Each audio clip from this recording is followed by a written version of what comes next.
నమస్తే, welcome to Andhra times. నేను మీ ఆదిత్య. ముందుగా బులెటిన్ హెడ్లైన్స్. ప్రపంచంలో మేడారం తర్వాత అతిపెద్ద గిరిజన ఉత్సవం నేటి నుంచి నాగోబా జాతర. హైదరాబాద్లో బీఆర్ఎస్ కు షాక్. కాంగ్రెస్ లో చేరిన కీలక నేత. ఫుడ్ డెలివరీ ఇచ్చేందుకు వెళ్తున్న యువకుడికి బ్యాగ్ తీసి చెక్ చేస్తే ఏం తెలివిరా నాయనా. ప్రపంచంలోని అతిపెద్ద గిరిజన ఉత్సవాల్లో ఒకటిగా గుర్తింపు పొందినటువంటి నాగోబా జాతర శుక్రవారం నుంచి ప్రారంభం కానుంది. ఇక ఆదిలాబాద్ జిల్లా ఇంద్రవెల్లి మండలం కేస్లాపూర్లో 3 రోజుల పాటు జరుగుతున్నటువంటి ఈ జాతరకు అధికారులు అన్ని ఏర్పాట్లు పూర్తి చేశారు. ఇక మెస్రాం వంశీయులు చేతుల మీదుగా జరిగే ఈ ఉత్సవం ఆదివాసులకే కాదు మిగతా వర్గాలకు ప్రత్యేకమై దాదాపు 400 మంది గిరిజనులు నివసించేటువంటి కేస్లాపూర్కు జాతర సందర్భంగా వివిధ ప్రాంతాల నుంచి మెస్రాం వంశీయులు సహా ఇతర రాష్ట్రాల నుంచి లక్షల మంది భక్తులు తరలివస్తారు. ఇక ప్రపంచంలోని అతిపెద్ద గిరిజన ఉత్సవాల్లో ఒకటిగా గుర్తింపు పొందినటువంటి నాగోబా జాతర శుక్రవారం నుంచి ప్రారంభం కానుంది. ఇక ఆదిలాబాద్ జిల్లా ఇంద్రవెల్లి మండలం కేస్లాపూర్లో 3 రోజుల పాటు జరుగుతున్నటువంటి ఈ జాతరకు అధికారులు అన్ని ఏర్పాట్లు పూర్తి చేశారు. మేడారం తర్వాత రెండో అతిపెద్ద గిరిజన జాతరగా గుర్తింపు పొందినటువంటి నాగోబాను ప్రభుత్వం అధికారికంగా నిర్వహిస్తోంది. ఇక ఇటీవల సీఎం రేవంత్ రెడ్డి సహా మంత్రులు కేస్లాపూర్ వచ్చి పూజలు నిర్వహించారు. ఇక కొత్తగా ఏర్పడినటువంటి ప్రభుత్వం ఈసారి జాతరను ప్రతిష్టాత్మకంగా తీసుకోవడంతో కలెక్టర్ రాహుల్ రాజ్, ఎస్పీ గౌస్ అలం ఏర్పాట్లు పర్యవేక్షిస్తున్నారు. ఇక 3 డీఎస్పీలు ఆధ్వర్యంలో 6 సిఐలు, 28 మంది ఎస్ఐలు, 37 మంది ఏఎస్ఐలు, 94 మంది హెడ్ కానిస్టేబుల్, 243 మంది ఇతర సిబ్బందితో బందోబస్తు ఏర్పాటు చేశారు. హైదరాబాద్ లో బీఆర్ఎస్ కు ఎదురుదెబ్బ తగిలింది. ఇక జీహెచ్ఎంసీ మాజీ డిప్యూటీ మేయర్, బోరబండ కార్పొరేటర్ బాబా ఫసియుద్దీన్ బీఆర్ఎస్ పార్టీకి రాజీనామా చేశారు. ఇక తెలంగాణ కాంగ్రెస్ ఇన్ఛార్జ్ దీపా మున్షా సమక్షంలో బాబా ఫసియుద్దీన్ కాంగ్రెస్ లోను చేరారు. ఇక అనంతరం బాబా ఫసియుద్దీన్ ముఖ్యమంత్రి రేవంత్ రెడ్డిని కూడా మర్యాదపూర్వకంగా కలిశారు.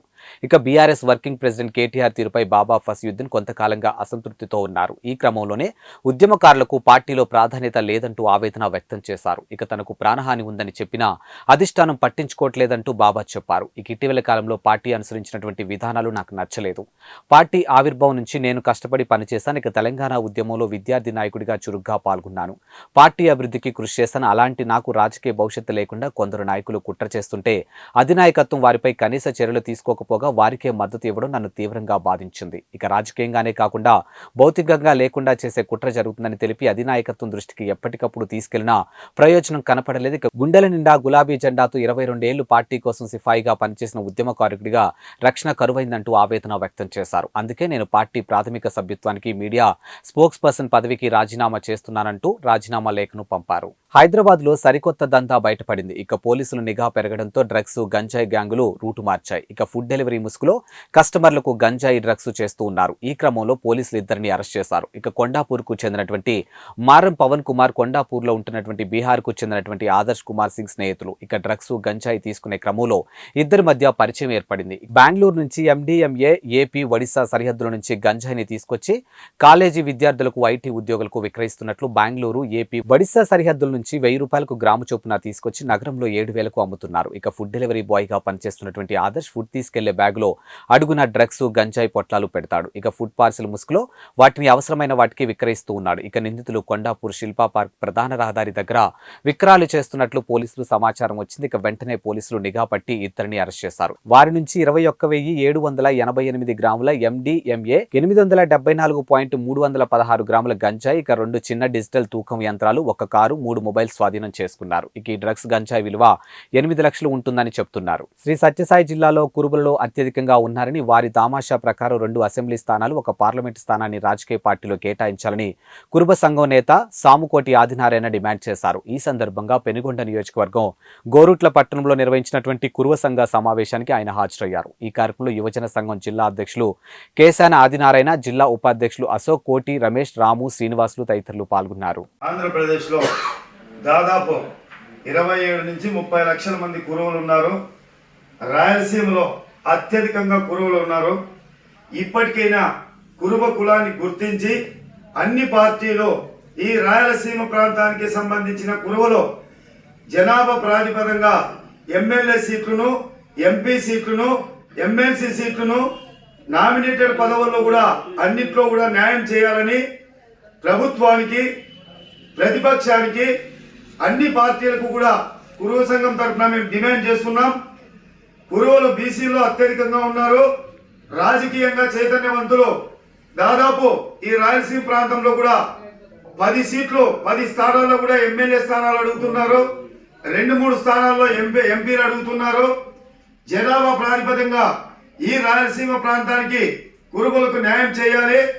అదే మన సత్యసాయి జిల్లాకు తీసుకుంటే 2 ఎమ్మెల్యే 1 ఎంపీ సీట్ కూడా ఇవ్వాలని ఇటు తెలుగుదేశం పార్టీ, వైఎస్ఆర్సీపీ పార్టీ, మిగతా అన్ని పార్టీలకు కూడా కురుబ సంఘం తరఫున మేము డిమాండ్ చేస్తున్నాం. ప్రభుత్వం ప్రతిష్టాత్మకంగా చేపట్టినటువంటి పేదలకు ఇళ్ల పథకంలో అర్హులైన వారికి మంజూరు చేసినటువంటి ఇళ్ల స్థలాలు రిజిస్ట్రేషన్లో తీవ్ర ఇబ్బందులు ఎదుర్కొంటున్నారు. ఇక సచివాలయం పరిధిలో చేస్తున్నటువంటి రిజిస్ట్రేషన్ల కోసం లబ్ధిదారులు బారులు తీరి వేచి చూస్తూ ఉన్నారు. ఇక సర్వర్లు మొరాయించడంతో చేసేదేమీ లేక వెనుతిరిగి వెళ్లిపోతూ ఉన్నారు. ఇక ప్రతి గ్రామ సచివాలయ పరిధిలో ఇదే పరిస్థితి ఎదుర్కొన్నట్లు లబ్ధిదారులు ఆవేదన వ్యక్తం చేశారు. రూరల్ తహసీల్దార్ విజయ్ ప్రసాద్ పండూరు నేమం సచివాలయంను సందర్శించి రిజిస్ట్రేషన్ల సర్వర్లతో సాంకేతిక సమస్యల వల్ల ఇబ్బందులు వచ్చాయని ఉన్నతాధికారుల దృష్టికి తీసుకువెళ్లి సమస్యను పరిష్కరించి రిజిస్ట్రేషన్లు ప్రక్రియ కొనసాగిస్తామని తెలిపారు. ఎంపీ హౌసింగ్ రిజిస్ట్రేషన్ ప్రాసెస్ ఎలా జరుగుతుందని చెప్పి చూడటానికి వచ్చాను సార్. ఇక్కడ ప్రజెంట్ ఏంటంటే కొంచెం టెక్నికల్ ప్రాబ్లం వల్ల కొంచెం స్లో అయింది. సర్వర్ స్లో అవ్వడం, టెక్నికల్ ప్రాబ్లం ఉండటం వల్ల అది కొంచెం జరగట్లేదు. పబ్లిక్ అయితే అందరూ వచ్చారు, బెనిఫిషరీస్ అందరూ వచ్చారు. ఈ 3 గంటలకి ఇప్పుడు తీర్ అవుతుందన్నారు. అది తీరైన వెంటనే అందరికీ వచ్చిన వాళ్ళందరితో కూడా రిజిస్ట్రేషన్ చేసేటానికి సచివాలయం స్టాఫ్ మరి రెవెన్యూ సిబ్బంది కూడా అందరూ అందుబాటులో తెలియజేస్తున్నారు. తమ సమస్యలు పరిష్కరించాలని కోరుతూ కాకినాడ ప్రభుత్వ సామాన్య ఆసుపత్రి కాంట్రాక్ట్ శానిటైజేషన్ వర్కర్ సిఐటియు ఆధ్వర్యంలో చేపట్టిన ఆందోళన కొనసాగించారు. ఈ సందర్భంగా సిఐటియు నగర అధ్యక్షుడు పలివేల వీరబాబు మాట్లాడుతూ కోవిడ్ సమయంలో ప్రాణాలు పణంగా పెట్టి సేవలు అందించినటువంటి జీజీహెచ్ శానిటైజేషన్ వర్కర్కు ప్రభుత్వం నుండి ₹1 కూడా పారితోషికం అందలేదని అన్నారు. ఇద్దరు కార్మికులు మరణిస్తే ప్రభుత్వం నుండి ఏ విధమైన సహాయం ఆయా కుటుంబాలకు అందలేదని వాపోయారు. ఇప్పటికైనా అధికారులు స్పందించి కార్మికుల న్యాయమైన డిమాండ్స్ పరిష్కారం చేయాలని కోరారు. ఇక లేని పక్షంలో సిఐటియు అనుబంధ సంఘాలను కూడా ఆందోళనకు తీసుకొస్తామని అన్నారు. ఇక కార్మికురాలు అనురాధ మాట్లాడుతూ తాము గత 10 ఏళ్లుగా జీజీహెచ్ లో కాంట్రాక్టర్ శానిటైజేషన్ వర్క్ గా పనిచేస్తున్నామని అన్నారు. ఇక యజమానులు చెల్లించవలసినటువంటి పిఎఫ్ వాటా కూడా కార్మికుల జీతాలకు నుండే కత్తిరించడం గతంలో జరగలేదని అన్నారు. ఇక ప్రస్తుతం ధరలు విపరీతంగా పెరగడం వల్ల జీతాలు సరిపోక ఇబ్బందులు పడుతున్నామని ఆవేదన వ్యక్తం చేశారు. ఇక తక్షణమే జీతాలు పెంచాలని డిమాండ్ చేశారు. ఈ కార్యక్రమంలో సిఐటియు జిల్లా కోశాధికారి మలక వెంకటరమణతో పాటు యూనియన్ నాయకులు తదితరులు పాల్గొన్నారు. కాకినాడ ప్రభుత్వ సామాన్య ఆసుపత్రిలో శానిటేషన్ వర్కర్స్ గత 7 రోజుల పైగా ఆందోళన నిర్వహించడం జరుగుతుంది. ముఖ్యంగా పెరిగిన ధరలకు అనుగుణంగా శానిటేషన్ వర్కర్స్కి జీతాలు పెంచాలని, కనీస వేతనం ₹26,000 అమలు చేయాలని సిఐటిగా డిమాండ్ చేస్తూ ఉన్నాం. కృష్ణా కన్స్ట్రక్షన్స్ ప్రైవేట్ కంపెనీ పేరుతో 2021 జూన్ నుండి జీజీహెచ్లో శానిటేషన్ నిర్వహణ కాంట్రాక్ట్ పొంది ఉన్నారు. గడిచిన 24 సంవత్సరాలుగా జీజీహెచ్లో శానిటేషన్ కాంట్రాక్ట్లోనే జరుగుతుంది. గతంలో ఎప్పుడు కూడా పిఎఫ్ విషయంలో కార్మికుల వాటా, యజమాని వాటా కలిపి పిఎఫ్ చెల్లించేవారు. కృష్ణా కన్స్ట్రక్షన్ కంపెనీ వచ్చినప్పటి నుంచి జీవో నెంబరు 549 ప్రకారం ₹16,000 జీతం అమలు చేస్తున్నప్పటికీ కార్మికులకి చెల్లించాల్సిన పిఎఫ్ పిఎస్ఏ వాటాతో పాటు యజమానులు చెల్లించవలసిన పిఎఫ్ పిఎస్ఏ వాటాకి కూడా కార్మికుల జీతం నుంచే కత్తిరిస్తున్నారు.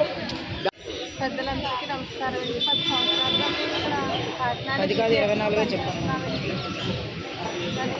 మాకు ధరలు పెరిగిపోయి ఇచ్చిన జీతం సరిపోతాయి. జీతాలు పెరిగినాయి. పిఎఫ్ ఏమో 2 మా దాంట్లోనే కట్ చేస్తున్నారు. ఇదివరకైతే యజమానులు కొంచెం మా దాంట్లో కొంచెం కట్ చేసేవారు.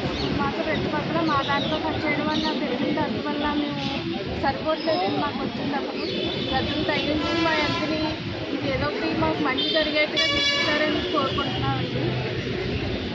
ప్రధానమంత్రి నరేంద్ర మోడీ ఉజ్వల గ్యాస్ పథకం ద్వారా పేదలకు ఉచితంగా గ్యాస్ కలెక్షన్లు అందించడం జరిగిందని BJP Kakinada assembly convener engineer గట్టి సత్యనారాయణ పేర్కొన్నారు. ఇక కాకినాడ సౌత్ మండలం 32వ వార్డు శక్తి కేంద్రం ప్రముఖ లక్ష్మీనారాయణ రెడ్డి ఆధ్వర్యంలో ప్రధానమంత్రి నరేంద్ర మోడీ ఉజ్వల గ్యాస్ పథకాన్ని ఉచితంగా అందించారు. ఈ కార్యక్రమానికి ముఖ్య అతిథులుగా BJP Kakinada assembly convener engineer గట్టి సత్యనారాయణ, బీజేపీ కాకినాడ సౌత్ మండల అధ్యక్షులు చెక్కా రమేష్, బీజేపీ సౌత్ మండల ఓబీసీ మోర్చా అధ్యక్షులు చెల్లూరి సత్యనారాయణ, బీజేపీ యువ మోర్చా నాయకులు దొడ్డి వీరేంద్ర పాల్గొని మహిళలకు ఉచిత గ్యాస్ కలెక్షన్లు అందజేశారు. ఈ సందర్భంగా వారు మాట్లాడుతూ ప్రధాని నరేంద్ర మోదీ మహిళలు కట్టెల పొయ్యి మరియు పొట్టి పొయ్యిల మీద వంటలు చేయడం వల్ల ఆరోగ్యం పాడవుతుందని, మహిళలు ఆరోగ్యంగా ఉండాలని ముందు చూపుగా ప్రధాని నరేంద్ర మోడీ ఉజ్వల పథకంలో గ్యాస్ కలెక్షన్లు, గ్యాస్ సిలిండర్లు, స్టవ్లు ఉచితంగా ఇస్తున్నారని తెలిపారు. ఈ అవకాశాన్ని మహిళలు ప్రతి ఒక్కరూ ఉపయోగించుకోవాలని కోరారు.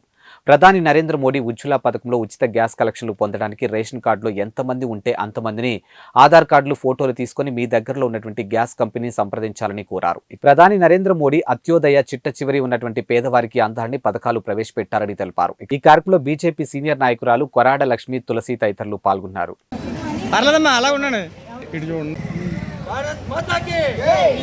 ఉజ్వల పథకాన్ని మహిళలకి ఒంటింట్లో పొట్టి పొయ్య వాడకూడదు, వాడితే అందరికీ కూడా ఆరోగ్యాలు దెబ్బతింటాయని చెప్పేసి మహిళలకి ఉచితంగా ఒక గ్యాస్ సిలిండరు, ఒక పొయ్య, రెగ్యులేటరు, కలెక్షను మొత్తం 5,000 రూపాయల కిట్టు అందరికీ కూడా ప్రతి మహిళలకి లేని వాళ్ళు అందరూ కూడా అందిస్తున్నారు. నా పేరు ఆశశ్రీ అండి. నేను హౌస్ వైఫ్ని యాక్చువల్లీ. ఇప్పుడు ప్రెజెంట్ గ్యాస్ గురించి ఏదైతే వచ్చిందో స్కీమ్ ఇది ఒక్కటే కాకుండా ఇంకా చాలా స్కీమ్స్ రన్ అవుతున్నాయి ప్రెజెంట్. అవన్నీ కూడా ఇంకా చాలా హెల్ప్ఫుల్ ఉండేవి అందరికీ.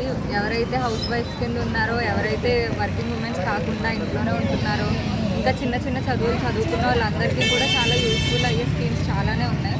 అవన్నీ కూడా అందరూ తప్పకుండా యూజ్ చేసుకోవాలని చెప్పేసి కోరుకుంటున్నాను. ప్లస్ ఇది కూడా మా అందరికీ ఇచ్చినందుకు చాలా థ్యాంక్స్ చెప్తున్నాను అందరికీ. బీజేపీ మోడీ గారికి. నా పేరు సిల్లూరు సత్యనారాయణ. నేను భారతీయ జనతా పార్టీ ఓబీసీ మండల అధ్యక్షుడిగా ఉంటున్నాను. అయితే నేను ఈ భారతీయ జనతా పార్టీలో ఉంటున్న దగ్గర నుంచి కూడా నేను ఉత్సాహంగా మన మోడీ గారు తలపెట్టిన ఎన్నో పథకాలను కూడా ప్రతి మనిషికి, ప్రతి అర్హత ఉన్న ప్రతి వ్యక్తికి చేరాలన్న ఉద్దేశంతో ఉజ్వల గ్యాస్ పథకాన్ని మా 27వ వార్డులో 50 మందికి ఈరోజు కాకినాడ సౌత్ మండలం 32వ వార్డులో మన కొయ్య లక్ష్మణ ఆధ్వర్యంలో ఒక మోడీ గారు ప్రవేశపెట్టిన ఉజ్వల గ్యాస్ పథకం చక్కగా అమలవుతుంది. దానికి సహకరించిన మా మరో ముఖ్యమైన వ్యక్తి మా చక్క రమేష్. ఎందుకంటే ఆయన ప్రతి విషయంలో నేనంటూ ముందు ఉన్నానని చెప్పి వచ్చి ఈయనకి సపోర్ట్ చేశారు. మన కొయ్య లక్ష్మణ గారు అయితే మాత్రం ఆయన కంగారు, అందరూ బుక్ చేసాం రావట్లేదని నాతో కూడా ఫోన్ చేసి ఈ అందరికీ గ్యాస్ ఇప్పించాలని నిజంగా తాపత్రయాన్ని నిజంగా మెచ్చుకోవాలి. ఆయన రాత్రి 10 ఫోన్ చేసి, సార్ మా గ్యాస్ రాలేదు, మా మహిళలు గొడవపడతారంటే నేను వెంటనే మా ఫోన్ చేస్తే ఆయన మళ్ళీ స్వయంగా వాళ్ళతో మాట్లాడేసి ఇచ్చారు. ముందుగా మనకంటే ధన్యవాదాలు లక్ష్మీనారాయణ రెడ్డి గారికి మన చెప్పాలి. రెండోది, మన మోడీ గారు అందరిలాగా ఏదో మీకు ఫ్రీ స్కీమ్స్ కాకుండా మీరు డెవలప్ అవ్వాలి అంటే మహిళలు అంటే స్వయంగా డెవలప్ అవ్వాలి ఉద్దేశంతో ఎన్నో స్కీమ్స్ పెట్టారు.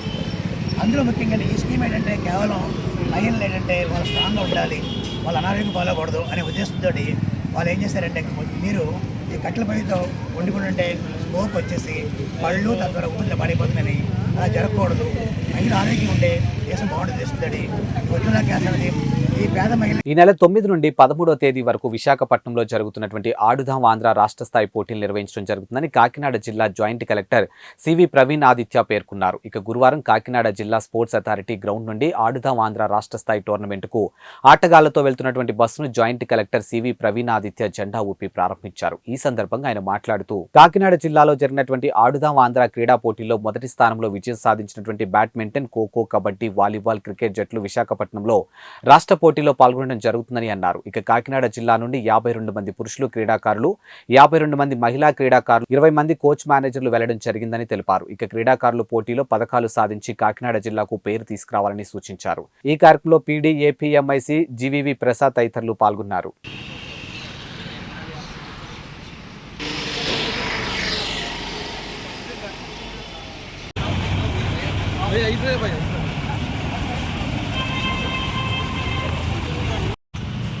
Thank you, sir.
ప్రభుత్వ నిర్బంధాన్ని ప్రశ్నిస్తూ ఆశా కార్యకర్తలు పెద్ద సంఖ్యలో కాకినాడ సుందరయ్య భవన్ నుండి కలెక్టరేట్కు వెళ్లే ప్రయత్నించడంతో పోలీసులు తాళ్లను వాహనాలను అడ్డుపెట్టి ఆటంకపరిచే ప్రయత్నంలో పోలీసులకు ఆశా వర్కర్లకు మధ్య తీవ్ర తోపులాట జరిగింది. ఇక ఆందోళనకు నాయకత్వం వహిస్తున్నటువంటి సిఐటియు జిల్లా అధ్యక్షులు దువ్వా శేషబాబ్జీని ఆశా వర్కర్ యూనియన్ జిల్లా కోశాధికారి నొక్కా లలిత నాయకులు మలకా నాగలక్ష్మి చెక్కల వేణీలను అరెస్ట్ చేసి స్థానిక 3 టౌన్ 1 టౌన్లకు తరలించారు. అరెస్ట్ చేసిన వారిని విడుదల చేయాలని కోరుతూ కాకినాడ ఆర్డీఓ ఆఫీస్ ముందు సుమారు 200 మంది ఆశా కార్యకర్తలు ధర్నా నిర్వహించడంతో పోలీసులను అరెస్ట్ చేసి నాయకత్వాన్ని విడుదల చేశారు. ఈ కార్యక్రమంలో సిఐటియు నాయకులు టి రాజా, రొంగల ఈశ్వరరావు, జిల్లా ప్రధాన కార్యదర్శి చెక్కల రాజ్ కుమార్ తదితరులు పాల్గొన్నారు.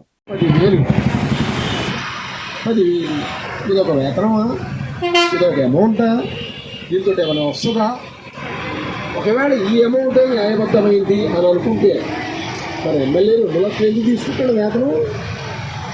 ఈ ప్రభుత్వం కొందరు సలహాదారులను పెట్టుకున్నది. సజ్జల రామకృష్ణారెడ్డి బయటికి వెళ్తే ఎందుకు పనికిరాడు, అతను తీసుకొచ్చి సలహాదారుడు కింద పెట్టుకున్నారు. 3 ఆశా వర్కర్లకి కనీస వేతనం 26,000 రూపాయలు ఇవ్వాలి. ఆ డిమాండ్ మీద ఈరోజు రాష్ట్ర వ్యాప్తంగా ఉన్న ఆశా వర్కర్లందరూ కూడా విజయవాడ వెళ్ళడం కోసం ప్రయత్నం చేశారు.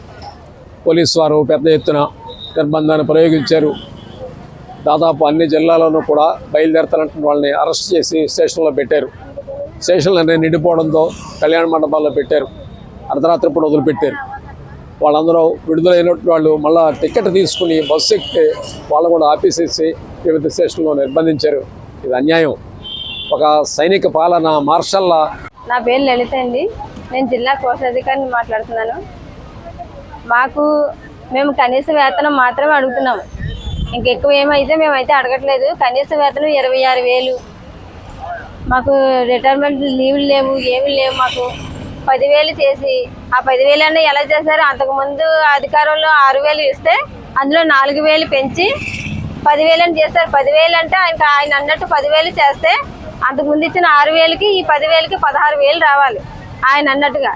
కానీ అలా జరగకుండా 4,000 చేసేసి మేము 10,000 ఇచ్చాం 10,000 ఇచ్చామని ప్రచారాలు చేసేసి ఆ 10,000 తోటే మమ్మల్ని బతకమన్నారు. వాటితోటే మమ్మల్ని. నా పేరు అనంతలక్ష్మి అండి. నేను ఆశా వర్కర్గా పనిచేస్తున్నానండి తాడలే మండలంలో. మాకైతే అండి జీతాలు సరిగా వేయరండి. కనీస వేతనం అడుగుతుంటేనేమో పోలీసులు అరెస్ట్ చేసేసి ఎక్కడికక్కడ మమ్మల్ని పుల్లబొడిసినట్టు చేసేస్తున్నారండి. మమ్మల్ని నైట్ కూడా చాలా దారుణంగా చేశారు సార్. మమ్మల్ని నిన్న మధ్యాహ్నం 2 గంటల నుంచి అండి ఇప్పటి వరకు కూడా మమ్మల్ని పోలీసుల చేతిలోనే అరెస్ట్లో ఉన్నామండి. మేము ఇప్పటి వరకు కూడా మాకైతే తిండా కూడా తిండలేదు సార్. మాకు నిన్న నుంచి మేము అలాగే ఉన్నాం సార్. మేము ఏం అడుగుతున్నాం సార్? కనీస వేతనం ఇమ్మని అడుగుతున్నాం. మాకు బెనిఫిట్ ఇమ్మని అడుగుతున్నాం సార్.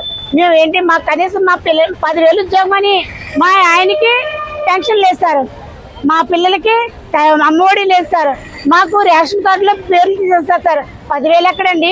మాకు ఇవన్నీ పోతే మేమేలా బతకమండి సార్? మేము బతకలేక రోడ్డు పడ్డామండి. రోజుని రోడ్డు పడిన తీసుకెళ్ళాము. ఎక్కడెక్కడో దాచేస్తుంటే ఎక్కడెక్కడో పట్టేస్తుంటే మేమేమని అడుకోవాలి సార్? చెప్పండి సార్. అంచేతండి మేము కలెక్టర్ ఆఫీస్ కూడా వెళ్ళలేదండి సార్. మమ్మల్ని మధ్యలో రోడ్డు మీద పెట్టి ఇదిగోండి రోడ్డు మీద పొడెండ్లు పెట్టి మమ్మల్ని తాళ్ళెట్టి కొట్టేసి మా సార్లని అందరినీ మమ్మల్ని చాలా బేమత్యంగా చేసేస్తారు సార్.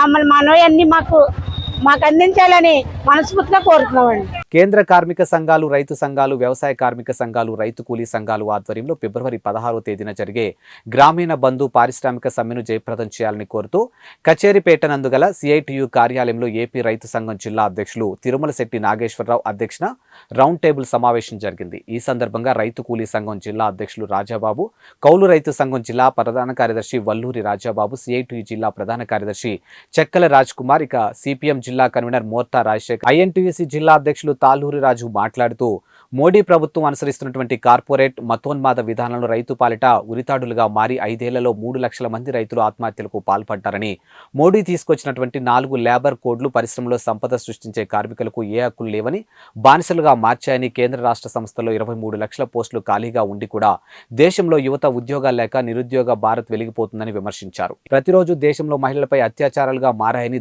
దళితులను, గిరిజనులు, మైనార్టీలను 2వ తరగతి పౌరులుగా మార్చేందుకు నిత్యం బీజేపీ ఐటీ సెల్ మోడీ భజన చేసే మీడియాలో విష ప్రచారం నిర్వహించడం జరుగుతుందని ఆవేదన వ్యక్తం చేశారు. ఇక కాకినాడ ప్రజలు, రైతులు, పరిశ్రమల్లోని కార్మికులు, వ్యవసాయ కార్మికులు ఫిబ్రవరి 16న స్వచ్ఛందంగా బంద్లో పాల్గొని జయప్రదం చేయాలని అన్నారు.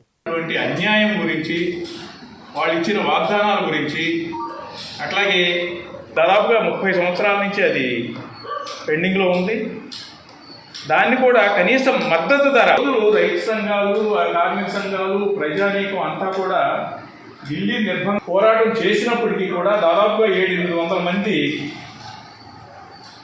రైతులు ప్రాణాలు కోల్పోయినప్పటికీ కూడా మోడీ చలనం లేకుండా ఈరోజు దేశంలో బీజేపీ యొక్క పరిపాలనా విధానానికి వ్యతిరేకంగా, అదేవిధంగా మోడీ అవలంబిస్తున్నటువంటి కార్మిక, రైతు, అదే ప్రజా వ్యతిరేక విధానాలు ఏవైతే ఉన్నాయో వాటికి వ్యతిరేకంగా ఈరోజు ఈ యొక్క రౌండ్ టేబుల్ సమావేశం జరిగింది.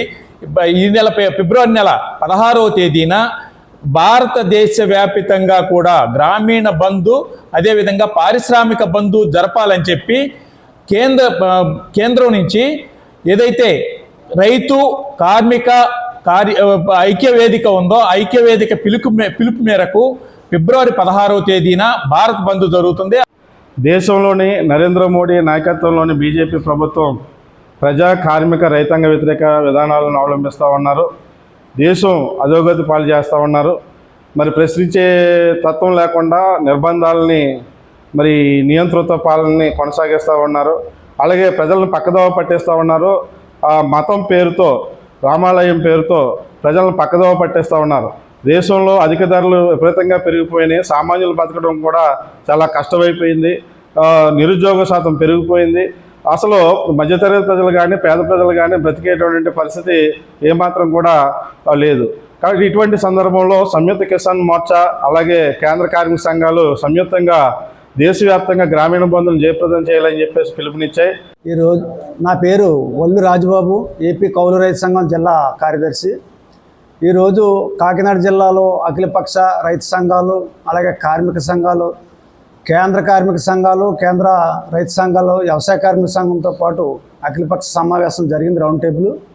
ఈ రౌండ్ టేబుల్లో నిర్ణయం చేసినటువంటి కార్యక్రమాలు ఏంటంటే, భవిష్యత్తులో అంటే ఈ నెల 16న జరుగుతున్నటువంటి గ్రామీణ బంద్ ఏదైతే ఉందో ఈ గ్రామీణ బంద్ సక్సెస్ చేయడానికి అన్ని సంఘాలు కూడా అనుకున్నాం.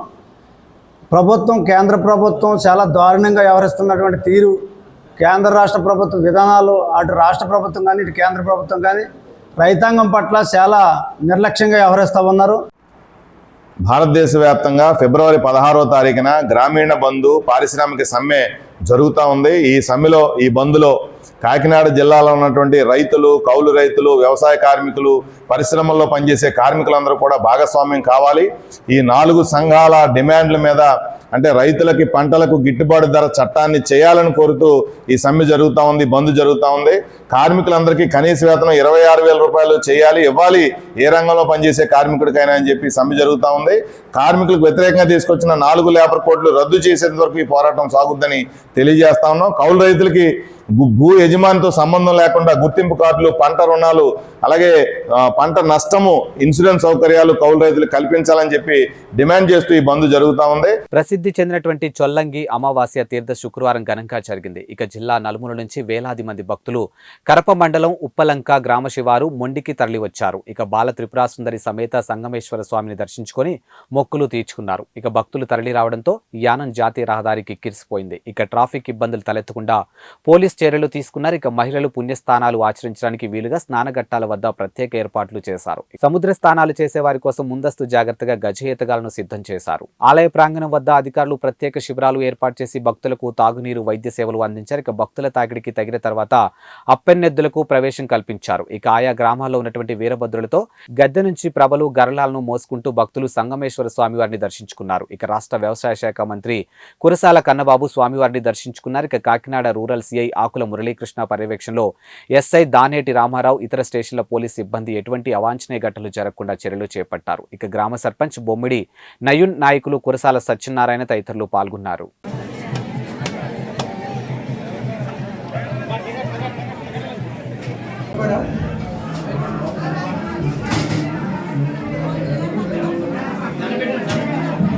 ఓకే సార్, చెప్పండి. ఓకే. నమామి వేదమాతరం బాలా త్రిపుర సుందరి సమేత సంగమేశ్వర స్వామినే నమో నమః. ఈవేళ చొల్లంగి అమావాస్య అనేటటువంటి పండుగ పర్వదినం జరుగుతుంది. ఈ యొక్క చొల్లంగి తీర్థం యొక్క విశిష్టత ఏమిటి అంటే, వశిష్ఠాది మహర్షులందరూ కూడా గంగా నదీ తీరము నుండి 7 పాజలుగా విభజన చేసి ఒక పాదిని చొల్లంగి, అలాగే మొండితీర్థ, అలాగే బ్రహ్మసమేధ్యం మీదుగా రామేశ్వరం మీదుగా ఈ యొక్క అంతర్వేదిలో కలవడం జరుగుతుంది ఈ పాయ. అలాగే ఈ వేళటి రోజున భక్తులందరూ కూడా ఇక్కడ ఈ నదీ ఒడ్డున స్నానమాచరించి ఈ యొక్క సంగమేశ్వర స్వామి వారిని దర్శనం చేసుకున్నట్లయితే చేసినటువంటి పాపాలన్నీ కూడా పోయి ఏదైతే కోరుకుంటారో ఆ కోరికలన్నీ కూడా సిద్ధిస్తాయి అని చెప్పేసిన భక్తుల నమ్మకం. అలాగే భక్తులు ఎక్కడెక్కడి నుంచో కూడా వచ్చి ఇక్కడ స్నానమాచరించి ఆ యొక్క స్వామివారి దర్శనం చేసుకుంటూ జన్మని చరితార్థం చేసుకుంటున్నారని చెప్పేసి ఈ విధంగా ఈ సమయంలో తమకి మనవి చేస్తుంది. ఈ నెల 7వ తారీఖున బుధవారం నాడు యాత్ర 2 సినిమాను అంగన్వాడీ ఆశా వర్కర్లు మరియు ఐఏఎస్ ఐపీఎస్లు అందరూ తప్పక చూడాలని, అందుకుగాను ఒక పూట ఉద్యోగాలకు సెలవు ప్రకటించినట్లుగా జీవోను ఏపీ ప్రభుత్వం విడుదల చేసిన విధంగా ఉన్నటువంటి తప్పుడు విషయాన్ని సోషల్ మీడియా వేదికగా ఫార్వర్డ్ చేయడం అనేది ఐటీ యాక్ట్ కింద శిక్షార్హులు అవుతారని, అలా ఫార్వర్డ్ చేసిన వారిపై చట్టరీత్యా చర్యలు తీసుకోవడం జరుగుతుందని డోన్ పట్టణ సిఐ ప్రవీణ్ కుమార్ తెలియజేశారు. అంటే ఫిబ్రవరి 7వ తారీఖు 2024 తారీఖు నాడు ఆంధ్రప్రదేశ్ ప్రభుత్వం జీవో నెంబర్ 483 అనేదాన్ని రిలీజ్ చేసి యాత్ర సినిమా ఏదైతే యాత్ర 2 ఉందో ఆ యాత్ర 2 సినిమా అందరూ కూడా వీక్షించాలని, ఆశా వర్కర్లు వాలంటీర్లు వాళ్ళంతా వీక్షించాలని, వాలంటీర్లు వెళ్ళి 10 మందిని ఆ సినిమా చూపించాలని, వాలంటీర్ వెళ్ళినప్పుడు ప్రతి థియేటర్ యాజమాన్యం కూడా ఒక్కొక్క వాలంటీర్కి 10 టికెట్లు ఇవ్వాలని, అదేవిధంగా గవర్నమెంట్ ఉద్యోగస్తులు ఎవరైనా సరే ఈ యొక్క కుటుంబంతో పాటు ఈ యొక్క సినిమాకి పోతే, యాత్ర 2 సినిమాకి పోతే వారికి హాఫ్ డే లీవ్ శాంక్షన్ చేయాలని చెప్పేసి ఒక ఫేక్ జీవో ఒకటి సర్క్యులేట్ అవుతూ ఉంది వాట్సాప్ గ్రూపుల్లో. ఆ జీవో ఫేక్ అని ఎలా అంటున్నామంటే దాంట్లో ప్రస్తుతం చీఫ్ సెక్రటరీగా మనకి జవహర్రెడ్డి సార్ ఉన్నారు. ఆయన పేరు కాకుండా ప్రస్తుతం నీలం సాహ్ని మేడం ఉన్నట్టుగా ఆ జీవో కాపీని రిలీజ్ చేయడం జరిగింది. కాబట్టి ఈ జీవో ఫేక్ న్యూస్ అనేది మనకు క్లియర్గా తెలుస్తుంది. అదేవిధంగా జీవో నెంబర్ 483 అనే దాన్ని ఒరిజినల్గా చూస్తే కూడా అది వేరే కంటెంట్ మీద ఉంటుంది. కాబట్టి ఈ విధంగా తెలియకుండా చాలామంది దీంట్లో ఉన్న మ్యాటర్ చదవకుండా ఎవరు ప్రచురించారనే విషయం కూడా చూసుకోకుండా చాలామంది ఈ విధమైనటువంటి ఫేక్ న్యూస్ని వాట్సాప్ గ్రూపుల్లో వివిధ గ్రూపుల్లో ఫార్వర్డ్ చేస్తూ ఉన్నారు. తెలిసి చేసినా తెలియకుండా చేసినా కూడా ఇది తప్పే అవుతుంది. కాబట్టి ఇలా చేసిన దాని విషయంలో చట్టపరమైన చర్యలు వాళ్ళ మీద తీసుకోవడం జరుగుతుంది. కాబట్టి ఇలాంటి కార్యక్రమాలు చేయకుండా ఉండాలని, ఇలాంటి ఏవైతే ఫేక్ న్యూస్ ఉన్నాయో వాటిని ఫార్వర్డ్ చేయకుండా ఉండాలని చెప్పేసి ప్రజలందరికీ అదేవిధంగా పౌరులందరికీ కూడా బాధ్యతాయుతంగా ఉండాలని చెప్పేసి డోన్ పోలీస్ వారి తరఫు నుంచి మరీ కోరుకుంటున్నాం. Thank you very much. ఇలా న్యూస్ వైరల్ చేసిన వారి మీద చట్టపరంగా ఈ విధంగా చర్యలు తీసుకుంటారు. అంటే ఐటీ యాక్ట్ ప్రకారంగా ఒక ఫేక్ న్యూస్ని ఫార్వర్డ్ చేయడం కూడా తప్పే కాబట్టి దాని ప్రకారం మేము యాక్షన్ తీసుకుంటాం. సెక్షన్స్ దాన్ని చూసి ఓకే. ఇద్దరు వ్యక్తుల్ని మేము ఐడెంటిఫై చేశాం. ఇంకా ఎంతమంది ఎన్ని గ్రూపుల్లో చేశారనేది క్లియర్గా దాన్ని చూసిన తర్వాత మీకు చెప్తాం. ఎందుకంటే దీనిలో ఇంకా ఇన్వెస్టిగేషన్ చాలా చేయాల్సింది, చేసిన తర్వాత చెప్తాం. ఇవి వాల్టి బులెటిన్ అప్డేట్స్. మరో బులెటిన్తో మళ్ళీ కలుద్దాం. అంతవరకు సెలవు. నమస్కారం.